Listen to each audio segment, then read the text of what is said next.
आगा देखो, क्योंकि तो, आज का टॉपिक सारे रिलेशनशिप्स को कवर नहीं कर रहा, आज का टॉपिक मियाँ बीवी को कवर कर रहा है।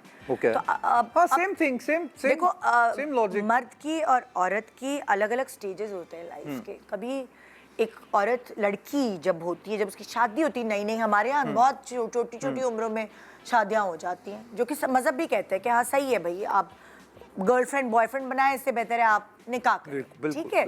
तो उस वक्त इमेच्योर होते हैं, आपकी खुशी का जो मयार या आपकी खुशी का पैमाना अलग होता है। बिल्कुल। फिर आप थोड़ा सा मैच्योर होते हैं तो आपकी खुशी का पैमाना बदल जाता है। ठीक है। मतलब आप अपनी खुशी पहले, हर कपल अलग अलग चीजों में देख रहा होता है जब वो न्यूली वेड कपल होता है जी। आगा एज मर्द जब बीवी चुनने के लिए, मतलब आगा ने जाहिर है सबके साथ काम किया है और दुनिया देखी है, तो जब वो बीवी चुन रहा था तो उसको क्या एक क्वालिटी ऐसी बीवी में चाहिए थी कि उसको लगे कि वो खुश रह सकेगा। तो तुमने उस वक्त क्या देखा था? हर एक इंसान की तरह एक तो in my case it was different क्योंकि कोविड चल रहा था। हाँ। तो दुनिया की हालत थी, आप उस वाली फीलिंग में थे कि अभी दुनिया तो खत्म हो जाएगी। हाँ। आपने कभी दुनिया के बिजिएस्ट एरियाज को इतना खाली नहीं देखा। इसलिए बहुत सारे ऐसे लोग जिन्होंने उनकी शादी का सुनगुन भी नहीं, जो सोच भी नहीं, उन्होंने कर ली शादी, जल्दी कर ली, राइट। सो एक तो वो बहुत बड़ा फैक्टर था। हाँ। जल्दी फैसला ले लेने के पीछे। और ऑन दी अदर हैंड हर एक इंसान की तरह मैंने भी यही देखा था कि यार जो मुझे पसंद है, आपसे मेरी पसंद मिलती होनी चाहिए। हाँ।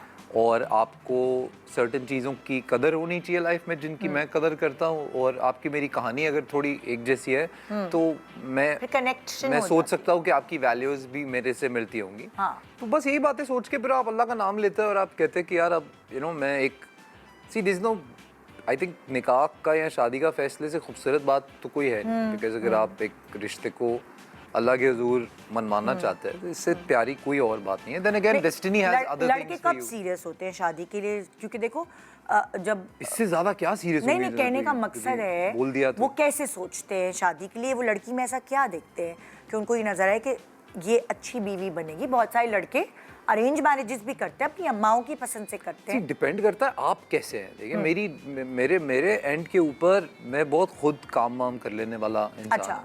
मैं बहुत खुद कफील इंसान हूँ। That's because I've lived my life that way।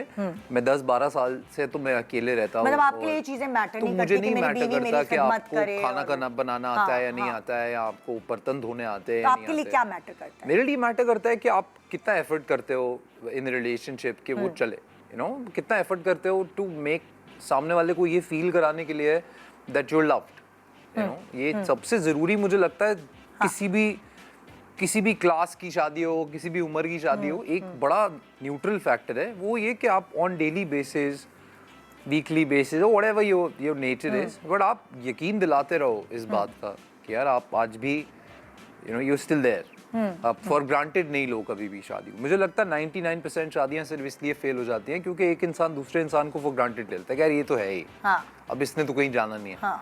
तो मैं जो मर्जी करता रहूं, फिर जब मेरे पास टाइम निकलेगा तो मैं दे दूंगा। यहाँ पे हमारे यहाँ जनरली जो कपल्स हम देखते हैं, पाकिस्तान की बात मैं कर रही हूँ, उसमें ज्यादातर ऐसा होता है कि बीवियां ज्यादा मियाँ की खुशी देख रही होती हैं, वो अपने मियाँ की खुशी में खुश होती हैं। जी।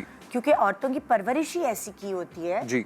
उन्होंने अपने देखा होता है कि उनके फादर्स के लिए अम्मी ने खाना बनाया, अगर अब्बा को खाना पसंद आ गया तो अम्मी की मेहनत वसूल। हम यही देख के बड़े हुए होते हैं, तुम्हारे अब्बा को ये रंग पसंद है, पता नहीं तुम्हारे अब्बा को ये पसंद आएगा कि नहीं। मतलब तो इसीलिए वो इनबिल्ट हो जाती है हमारे अंदर। सब में नहीं होती अब। I think the new generation that specially is not growing up only by depending on their parents. क्या लग रहा है तुम्हें, ये जो न्यू जनरेशन है क्या गड़बड़ कर रही है?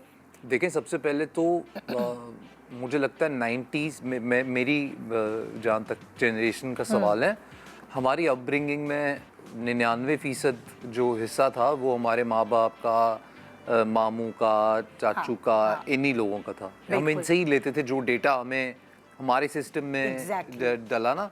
जैसे मैं हमेशा, मेरा भाई अक्सर गुस्सा करता है कि घर में अगर कबीर, मेरा जो भतीजा है, वो अगर कोई ऐसी जबान का इस्तेमाल कर ले अंग्रेजी में जो आप ड्रामो फिल्मों में देखते हैं, अब उनकी सीरीज में देखते हैं, हाँ। तो इफ ही यूजेस कभी कोई वर्ड इस्तेमाल कर ले तो वो गुस्सा होता है। तो मैं कहता हूँ ये आप खुद इस्तेमाल करते हैं सर, ये एक बच्चे की वोकैबुलरी वही है जो इट्स लाइक एक कोरा कागज है, वो उस पे वही आएगा आप जो आप घर पे बोलोगे। आप जब भी किसी बच्चे को गाली देते सुनोगे रास्ते के ऊपर, तो वो उसने अपने घर में मोहल्ले में सुनी होगी, तो वो तभी बोलता है ना। इसी तरह से हमारी अपब्रिंगिंग में जो भी था वो सब हमारे माँ बाप का, घर वालों का था।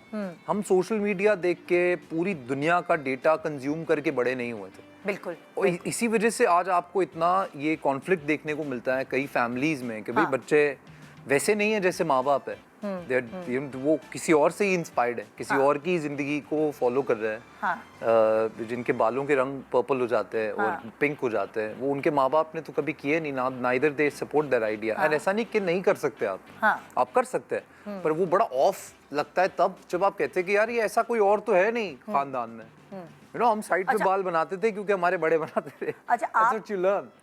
ये वाला जो आइडिया अक्सर जो बच्चियां करती हैं, न्यूली मैरिड लड़कियां, सामान पैक करके छोटी छोटी बात पे नाराज होके सामान पैक करके जी वो मैके जा रही हैं, घर छोड़ के चली जाती हैं, बच्चे हो जाते हैं, फिर बच्चों को लेके चली जाती हैं, यानी कि छोटी छोटी लड़ाइयों में बच्चे भी दर बदर होते हैं। उस पर आपका क्या पॉइंट ऑफ व्यू है? आपको क्या लगता है कि कब निकलना चाहिए घर से बाहर? देखें, आप सबसे पहले तो ये देखें ही नहीं कि वो बच्चे लेके चली गई, सबसे पहले तो ये देखें क्यों चली गई।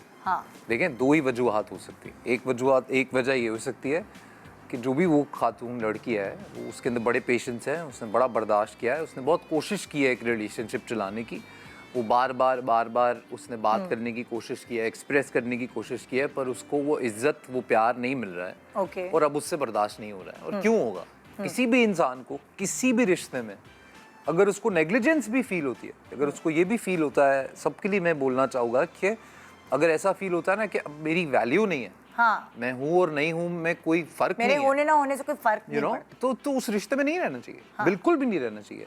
देखिए, वरना जब औरत को ये लगता है कि वो जो भी कर रही है इस घर में, उसके घर के अंदर कदर नहीं है, उसकी इज्जत नहीं है, तो then she need to make a life 100%। कोई इसमें कोई कुछ, देखें हमारे बड़ों का ना एक जुमला मैंने बड़ा सुना है बचपन से कि बेटा अब तो मर के ही आना वहां से, या फिर कुछ भी हो जाए, कुछ भी हो जाए, वो तुम्हारा घर है, वहीं सुलझाओ। और माँ बाप भागते हैं, they like deal with it. मैं रिसेंटली पता नहीं कौन सी एक फिल्म भी देख रहा था, उसमें मैंने देखा बड़े हाई सोसाइटी के लोग हैं और वो अपनी माँ को बार बार बताने की कोशिश करती है कि थिंग्स आर नॉट राइट, और वो उसे कहती है कि प्लीज, मतलब तुम्हारी कोई उम्र है अभी, इसको डील करो। That's where you're wrong. That's what हर माँ बाप, यही तो बच्चियों को नहीं पता, क्योंकि उनको लगता है अक्सर जब शादी हो जाती है तो उनको लगता है कि मियाँ मेरी बात नहीं सुन रहा, मेरी तारीफ नहीं कर रहा जी, लाइक अपनी अम्मी का साइड ले रहा है जी, अपनी बहन का साइड ले रहा है जी। ये छोटी छोटी जो चीज़ें होती हैं शादी के बाद उसको एकदम ऐसे लगने लगता है जी। और फिर ये चीज़ें बड़ी बन जाती हैं और कि भाई मेरी कदर नहीं है।